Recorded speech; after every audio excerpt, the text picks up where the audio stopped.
राधे राधे। कैसे आप सब। आज मैं आपको एक ऐसी घटना सुनाने जा रहा हूँ जो हमें सिखाती है कि जब इंसान हार जाता है तब भगवान साथ देते हैं। अगर पूरी सभा के सामने एक स्त्री की इज्जत पर हाथ डाला जाए और कोई भी उसकी मदद ना करे तो क्या भगवान सच में आते हैं। ये कहानी है द्रौपदी की, पांचों पांडवों की पत्नी, स्वाभिमानी और शक्तिशाली नारी। कहते हैं वो अग्नि से प्रकट हुई थी, इसलिए उन्हें यज्ञसेनी भी कहा जाता है। एक दिन युधिष्ठिर ने जुए में सब कुछ हार दिया, राज्य, धन, भाई, और अंत में द्रौपदी को भी दांव पर लगा दिया। कौरवों ने द्रौपदी को सभा में बुलाया। दुर्योधन ने उनका अपमान किया और दुशासन ने आदेश दिया, द्रौपदी का चीर हरण करो। सभा में भीष्म, द्रोण जैसे महान लोग मौजूद थे, लेकिन धर्म और अधर्म के भ्रम में कोई भी आगे नहीं आया। द्रौपदी ने पहले खुद अपनी साड़ी पकड़कर बचाने की कोशिश की और मदद के लिए पुकारा, लेकिन कोई नहीं आया।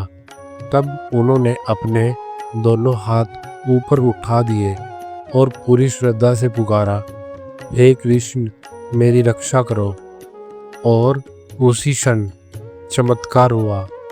जैसे ही दुशासन ने चीर खींचा, साड़ी खत्म ही नहीं हुई और बढ़ती ही चली गई।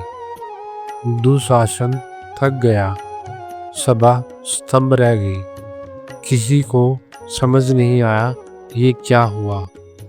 कहते हैं वहाँ स्वयं भगवान कृष्ण ने द्रौपदी की लाज बचाई, क्योंकि उन्होंने पूरी तरह खुद को भगवान को समर्पित कर दिया था।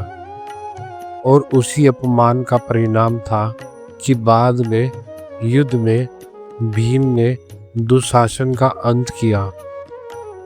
जब तक द्रौपदी खुद लड़ती रही, चमत्कार नहीं हुआ, लेकिन जैसे ही उन्होंने खुद को छोड़ दिया, भगवान आ गए। द्रौपदी की रक्षा सिर्फ वस्त्र से नहीं हुई, उनकी आस्था की भी रक्षा हुई। कहते हैं जब अहंकार खत्म होता है तभी भगवान प्रकट होते हैं, और जब पूरी दुनिया साथ छोड़ देती है तब भगवान साथ देते हैं। उस दिन द्रौपदी अकेली नहीं थी, क्योंकि उनका विश्वास उनके साथ था। अगर आप भी मानते हैं कि भगवान हर सच्ची पुकार सुनते हैं तो कमेंट में जय श्री कृष्ण जरूर लिखें, और ऐसी ही कहानियों के लिए चैनल को सब्सक्राइब करें। राधे राधे।